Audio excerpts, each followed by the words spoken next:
एका unsung heroine बद्दल बोलणार आहे.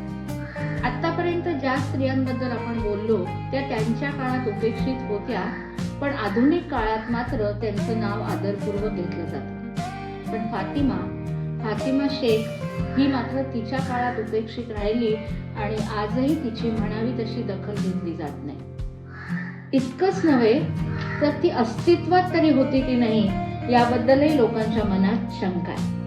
पण 1988 साली महाराष्ट्र सरकारने सावित्रीबाई फुले समग्र वाङ्मय हा माळी यांचा ग्रंथ प्रकाशित केला.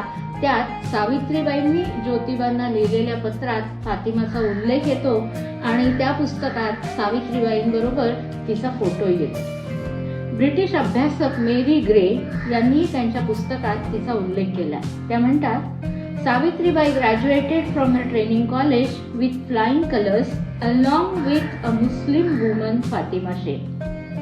Yana Shurenev, a German scholar, also writes, Savitribai and Fatima Sheikh were the first Indian women teachers outside the domain of missionary supervision, and the success of their schools contributed to the future government support of female education in India.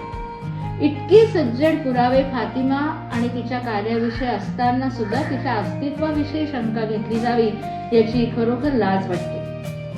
1815 पासूनच महिलांना शिकवण्याचा प्रयत्न मिशनऱ्यांनी केला. याच प्रयत्नाचा भाग म्हणून शिक्षण क्षेत्रात काम करणाऱ्या सिंथिया फरार यांनी क्लारा ब्रूस स्कूल नावाची शिक्षण प्रशिक्षण संस्था अहमदनगरमध्ये सुरू केली आणि त्याच संस्थेत सावित्रीबाई आणि फातिमाबाई शिकल्या. म्हणजे त्या ट्रेन्ड टीचर्स होत्या आणि याचा उल्लेख आपल्याला अमेरिकन मराठी मिशनरी अहवालात येतो. पुण्याच्या गंज पेठेत राहणाऱ्या मिया उस्मान शेख यांची फातिमा ही बहीण, तीही शिकलेली होती. फुले दाम्पत्यावर त्यांच्या जगावेगळ्या कामामुळे खूप टीका झाली. त्या टीकेने व्यथित होऊन वडिलांनी त्यांना घराबाहेर काढलं. त्यावेळेला उस्मान शेखनी त्यांना त्यांच्या घरात जागा तर दिलीच, पण शाळा काढायलाही जागा दिली. तिथपासूनच सावित्रीबाई आणि फातिमाबाई यांची मैत्री झाली.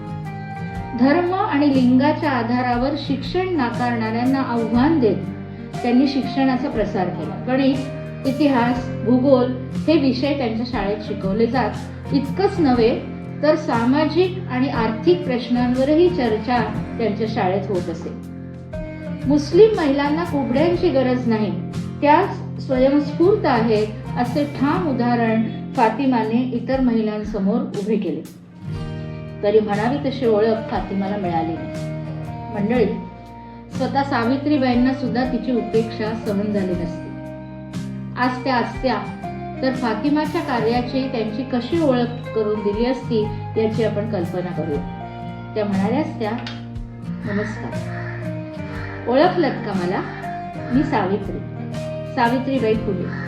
मंडळी, आज मला तुमच्याशी एका वेगळ्याच विषयावर बोलायचं आहे. माझ्या सखीविषयी, फातिमाविषयी.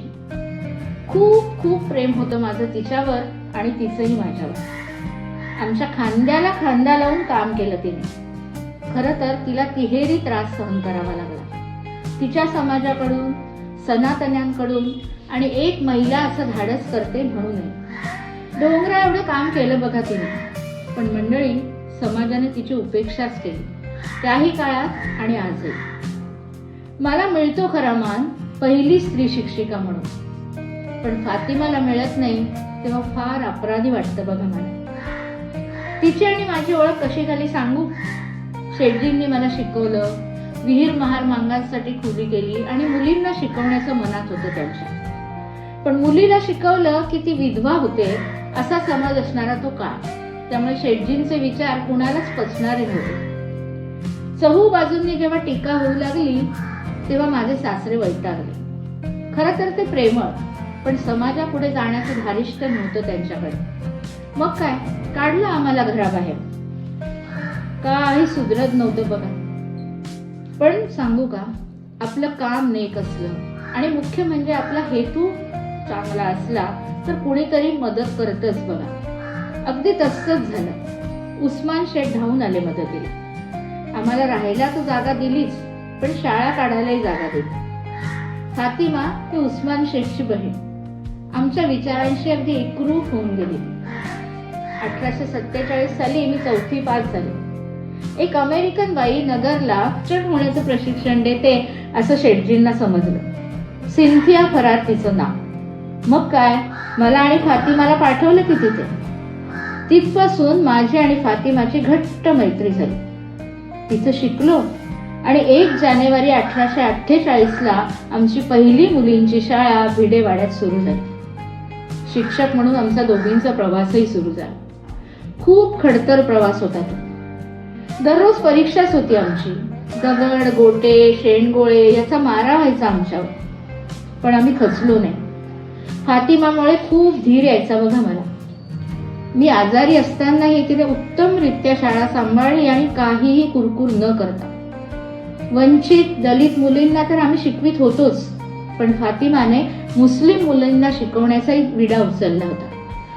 फातिमाची आणखीन एक विशेष गोष्ट म्हणजे स्वतःच्या सामर्थ्यावर 1851 साली मुंबईला 2 शाळा तिने सुरू केल्या होत्या. पण दुर्दैव असं की आमच्या बरोबरीने, निष्ठेने, प्रामाणिकपणे काम केलेल्या माझ्या फातिमाबद्दल फारसं बोललं जात नाही. लोकांपर्यंत तिचं काम पोहोचलं नाही तरी तिचं योगदान काही कमी महत्वाचं नाही.